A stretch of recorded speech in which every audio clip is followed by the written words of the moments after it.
पूछा गया कि कहाँ मृत्यु रहती है, तो शास्त्र में कहा गया है कि हमारे कपार पर, और केस पकड़ करके वो बैठा है मृत्यु। काल गहे कर केस, कोई दूर नहीं है, और वो घड़ी देखता रहता है कि जिस क्षण मारना है, जिस देश में, जिस काल में, जिस स्थिति में, वही मार देता। एक सेकंड भी इधर उधर नहीं कर सकता। काल इस तरह से मारता है, लेकिन इधर से मनुष्य को पता नहीं होता है। श्रीमद् भागवतम में इसका उदाहरण दिया गया है एक सांप से और चूहे से।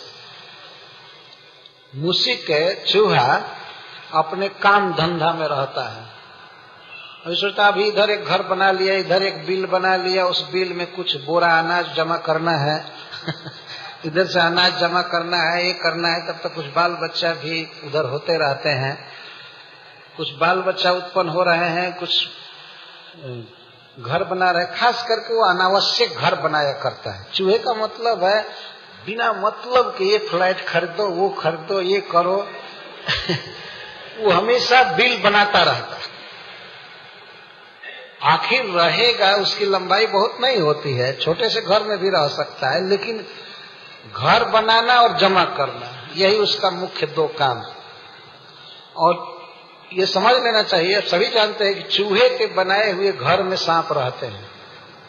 सांप घर नहीं बनाते हैं, थोड़ा भी होल नहीं करते हैं वो, लेकिन रहते हैं घर में।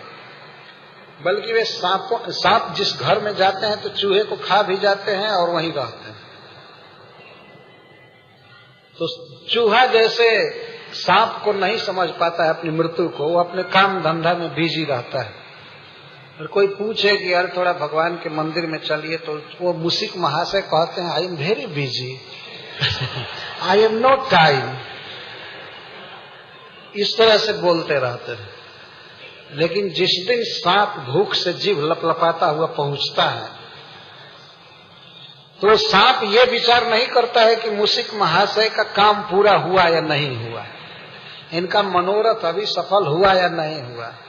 वो तुरंत गप से पकड़ लेता है, और पकड़ने के बाद चूहा आवाज करता है चे चा चे चा चे चा, इस अस्पताल में, उस अस्पताल में, इस डॉक्टर के पास, उस डॉक्टर के पास। लेकिन अब ऐसी पकड़ है कि वो दवा से फिर सुधारने वाली नहीं होती और चला जाना पड़ता है। भागवत में 3 बार ये उदाहरण दिया गया है।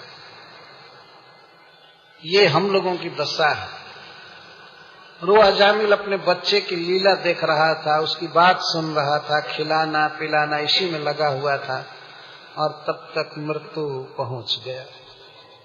अंतिम समय उसका आ गया मरने का। हमें सदा इस बात को ध्यान में रखना चाहिए कि हम चाहे कुछ भी खा रहे हैं, पी रहे हैं, टेलीविजन देख रहे हैं, लेकिन मरना लिखा हुआ है और हम लोगों को तो कोई पता नहीं है कि कब मरना। अजामिल तो 88 वर्ष पार कर गया लेकिन और किसका ठिकाना है कब मृत्यु आ जाए।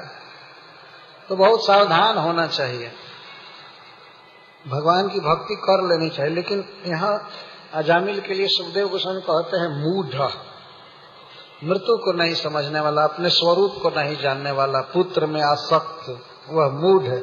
आगतम अंतकम न वेद, पहुंचे हुए मृत्यु को नहीं समझ पाया। कम से कम बूढ़े लोगों को ये जान लेना चाहिए कि अब मरना है ना। जवान भले न देख पावे, वो अंधा होता है, लेकिन बूढ़े को जरूर देख लेना चाहिए कि अब तो बिल्कुल निकट में मृत्यु आ गई।